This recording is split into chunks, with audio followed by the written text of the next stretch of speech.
그러니까 쿠팡에서 3만 원짜리 물건을 살 때 만 원짜리 쿠폰을 쓰면 판관비로 만 원이 처리되는 게 아니라 아예 처음부터 그 물건을 2만 원으로 기록한다는 거죠. 맞습니다. 쿠팡 입장에서는 쿠폰 때문에 대규모 영업 적자가 나는 사태를 막을 수 있는 방편이겠죠. 하지만 문제는 쿠팡이 가치주가 아니라 전형적인 성장주라는 점입니다. 외형 성장세를 보여주는 핵심 지표가 매출인데 여기에 타격이 갈 수밖에 없는 구조가 된 건 밸류에이션 측면에선 뼈아프죠. 회계는 기업의 언어라고 하죠. 재무제표의 숫자로 현상을 들여다봅니다. The Best View. 오늘은 2025년 연간 실적을 발표한 쿠팡 이야기를 해보겠습니다. 최근 워낙 말이 많은 곳인데요. 가장 큰 화두는 역시 정보 유출 사태가 남긴 후폭풍이죠. 쿠팡의 매출 성장세부터 현금 흐름 창출력, 소송 리스크까지 도미노처럼 뒤흔들어 놨거든요. 오늘 The Best View에서는 이 이슈들을 아주 상세하게 해부해 보겠습니다. SR본부의 고진영 기자와 함께합니다. 안녕하세요. SR본부 고진영입니다. 얼마 전 쿠팡이 2025년 실적 발표를 했잖아요. 언뜻 보면 성적표가 꽤 화려한데 2025년 연간 매출액이 345억 달러, 전년 대비 14% 늘었고 특히 순이익은 2억 1,400만 달러, 전년 순이익이 6,600만 달러였으니까 224% 폭증한 거죠. 그런데 시장 반응이 좀 미적지근하거든요. 주가도 횡보 중이고 무슨 사정이 있었던 겁니까? 사실 매출도 늘고 순이익도 급증했으니까 사업이 순조롭게 성장 중이다 이렇게 생각할 수 있는데요. 그렇지만은 않습니다. 우선 정보 유출에 대한 보상 이슈가 있죠. 쿠팡이 사과와 보상 차원에서 고객들한테 쿠폰을 대거 지급한다고 발표했었잖아요. 그 규모가 12억 달러, 우리 돈으로 1조 6천억 원에 달합니다. 대부분 그 정도 쿠폰을 뿌린다고 하면 판관비가 불어나서 영업 적자가 나겠구나 생각할 텐데요. 쿠팡도 이걸 손익계산서에서 영업비용으로 처리를 하는 건가요? 아닙니다. 쿠팡은 매출을 깎는 방식을 선택했습니다. 쿠팡 공시 내용을 보면요. 고객이 이 쿠폰을 사용할 때마다 판매 가격과 인식 매출의 감소로 반영된다. 이렇게 밝히고 있습니다. 그러니까 쿠팡에서 3만 원짜리 물건을 살 때 고객이 만 원짜리 쿠폰을 쓰면 쿠팡은 판관비로 만 원을 썼다라고 처리하는 게 아니라 처음부터 아예 그 물건이 2만 원에 판 것으로 장부에 기록한다 이 말이죠? 맞습니다. 쿠팡 입장에서는 쿠폰 때문에 대규모 영업 적자가 나는 현상을 막을 수 있는 아주 효과적인 방편이겠죠. 하지만 문제는 쿠팡이 안정적인 배당을 주는 가치주가 아니라 전형적인 성장주라는 점입니다. 외형 성장세를 보여주는 핵심 지표가 매출인데 여기에 타격이 갈 수밖에 없는 구조가 된 건 밸류에이션 측면에선 뼈아프죠. 아, 그래서 가오라보 아난드 쿠팡 CFO가 이번 어닝콜에서 올해 1분기 매출 성장률을 가이던스를 굉장히 보수적으로 잡은 거죠? 그렇죠. 쿠팡의 본업이라고 할 수 있는 사업 부분이 프로덕트 커머스인데요. 이 부분은 정보 유출 사태 직전인 작년 3분기까지만 해도 환율 효과를 제외하고 전년 대비 16%씩 고속 성장하고 있었습니다. 그런데 아난드 CFO는 올 1분기 전체 매출 성장률 가이던스를 5에서 10% 수준으로 낮춰 잡았어요. 단순히 고객 이탈 때문이라고 생각하실 수 있지만 사실 더 중요한 이유는 1조 6천억 원치 쿠폰이 쓰일 때마다 쿠팡의 매출이 깎여 나간다는 점에 있습니다. 1월 15일부터 쿠폰 사용이 시작됐거든요. 실제로 1월 매출 성장률이 4%까지 떨어지면서 최저점을 찍기도 했고요. 매출도 매출인데 현금 흐름 지표도 상당히 좀 의문이거든요. 아까 순이익이 3배나 뛰었다고 했잖아요. 그런데 현금 흐름표를 보면 정반대입니다. 영업활동 현금 흐름이 이제 18억 8,600만 달러에서 이제 17억 7,300만 달러로 뒷걸음질 쳤거든요. 잉여 현금 흐름은 10억 1,600만 달러에서 이제 5억 2,700만 달러로 쪼그라들었고요. 48%가 증발한 건데 어쩌다 이렇게 된 거죠? 우선 유통업계, 특히 아마존이나 쿠팡이 쓰는 마이너스 운전자분 방식을 아셔야 하는데요. 쿠팡이 로켓 배송으로 물건을 팔면 신용카드나 쿠페이에서 현금이 바로 들어오죠. 반면 물건을 납품한 파트너사나 셀러들한테 대금을 정산해 주는 건 한두 달 뒤입니다. 보통 제조업의 경우 재료를 사서 생산한 다음에 판매를 하고 돈을 받는데 현금으로 순서가 거꾸로인 거죠. 그러니까 이제 고객한테 먼저 돈을 받고 공급업체에게 나중에 돈을 주니까 매입 채무가 커져서 운전자본이 마이너스가 되는 거군요. 이 결제 시차 동안의 남의 돈, 즉 매입 채무를 무이자로 활용하는 거군요. 네, 그래서 쿠팡은 어제보다 오늘 물건을 더 많이 팔기만 하면, 다시 말해서 매출 성장세가 계속 유지되기만 하면 금고에 항상 유동성이 고여 있게 됩니다. 결국 끊임없는 성장과 신규 결제 유입이 생명줄이라는 건데 11월 말이죠. 개인정보 유출 사태가 터지면서 문제가 생긴 거군요. 현금 유입과 유출의 밸런스가 깨졌다는 의미이기도 하고요.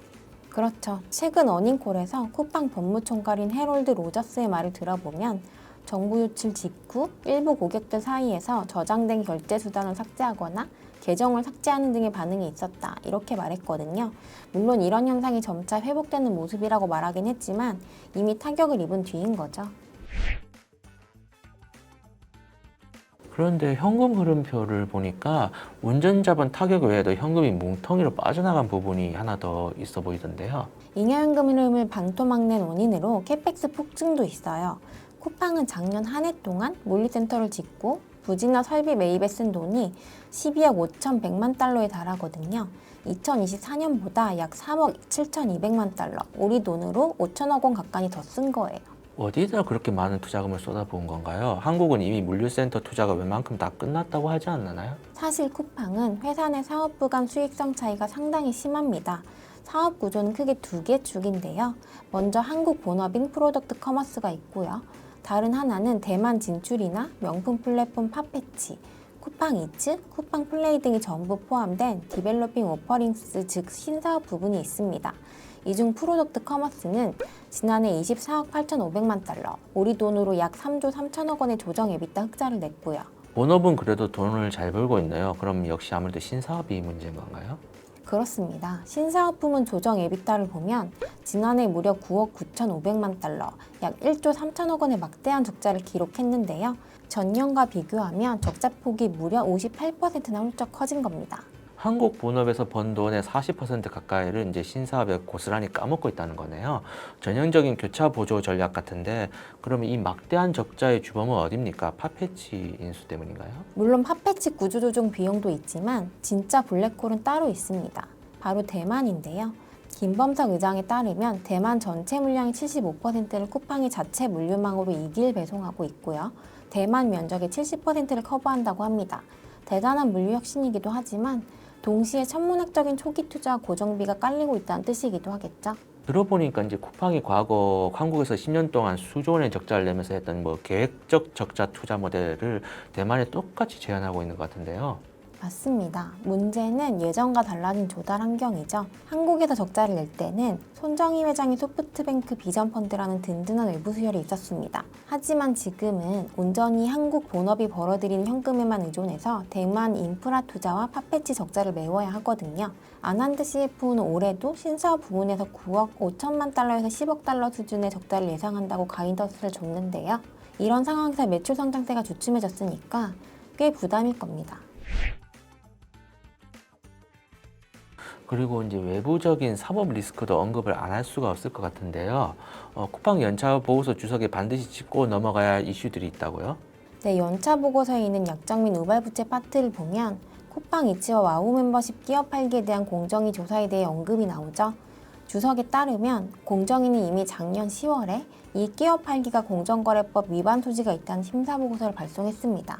쿠팡이 이제 와우 멤버십 가격을 올리면서 고객 이탈을 막을 수 있었던 가장 큰 무기가 쿠팡 이츠 무료 배달 혜택이잖아요. 만약 여기서 공정위가 위법 결론을 내리면 파장이 어떨까요?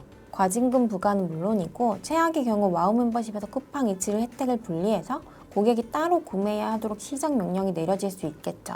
그런데 쿠팡이 지금 민심을 잃은 데다가 이제 반 쿠팡 연대들이 굉장히 세력을 공격적으로 확장하고 있잖아요. 네이버가 컬리, 롯데하고 손을 잡았고 신세계도 중국 알리바바와 연합 체계를 구축해서 쿠팡 견제 가세한 상황이고요. 아직 갈팡지팡하지만 배민도 여기에 들어온다는 얘기도 있고요. 이런 격전 속에서 쿠팡 이츠마저 분리된다면 타격이 작지 않겠는데요? 그렇죠. 쿠팡의 구독 기반의 락인 효과가 흔들리는 거니까요. 이게 끝이 아닌 듯합니다. 미국에서도 이제 쿠팡의 모회사인 쿠팡 INC와 김범석 의장에 대해서 이제 집단 소송이 이루어지고 있잖아요. 정보 유출 피해자와 주주들로부터 소송이 여러 개 제기된 걸로 아는데요. 미국은 이 집단 소송 제도가 강력해가지고 징벌적 손해배상이나 합의금 규모가 굉장히 커질 수 있지 않습니까? 쿠팡 입장은 어떤 건가요? 적극적으로 대응하고 방어하겠다 이러면서도 지금으로선 잠재적 손실 규모와 범위를 추정하기 어렵다는 입장입니다. 리스크 한도가 아예 열려있다는 뜻으로도 볼 수 있겠죠. 당장 성문학적인 배상을 안 하더라도 법률 비용이 판관비에 부담이 될 수 있을 겁니다.